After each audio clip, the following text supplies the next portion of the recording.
geche ok osebedo kunono e yo makare. Erokamano, ogwang' iseyo to gweno be iseyo, ichayo. Ang'eyo ni nyadi mathoth osesee NTSA ni maninde tich, to mano ok en adieri. A vehicle inspection, ajali katimore, nitiere a lot of factors, gik maluongo ni causal factors, mamiyo masira nyalo timore yo.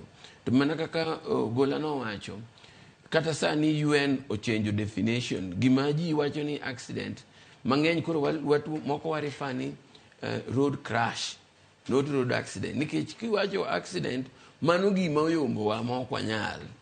Mano gima dhano ok nyal geng'o, mano oyombowa. Isetimo mari, to king'iyo gik matimore e yore wagi, to moko ok nyal wacho ni gin accidents. Moko gina gima inyalo geng'. Lakini king'iye causal factors mamiyo ajali timore, gin a chain of things.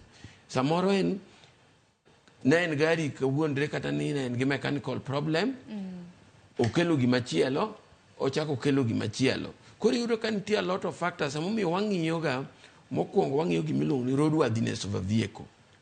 Chal mar gari. Kaeto wan gi gima waluongo bende ni the status of the road mar wang'ayo, apaya chalo nade. Wachako wang'iyo gik machalo kaka weather, chal mar wang'ayo, mane mwang'iye gik machalo design, gi gima jakisumo wacho, gik machalo signages, machalo signs, kantiere bump, road, waluongo road furnitures, mago be wang'iyo. Kaeto bende kore kwachako wabiro on the driver himself. Koro awuok kuom gimipenjo ma en the status of the vehicle.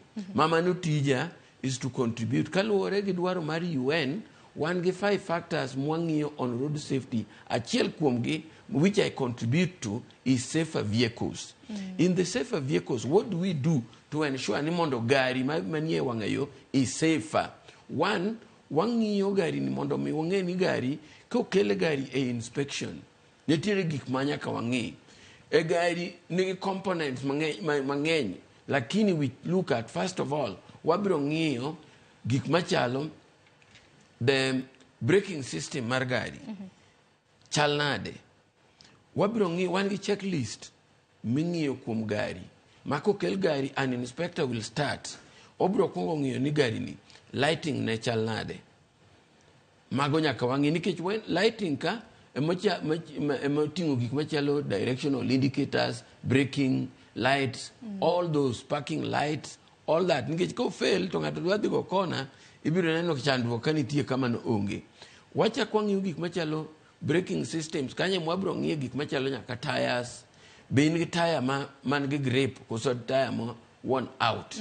Nikech tires ka, bende nitie tires, influx of tires, substandard tires. Nikech tire, the maximum life of a tire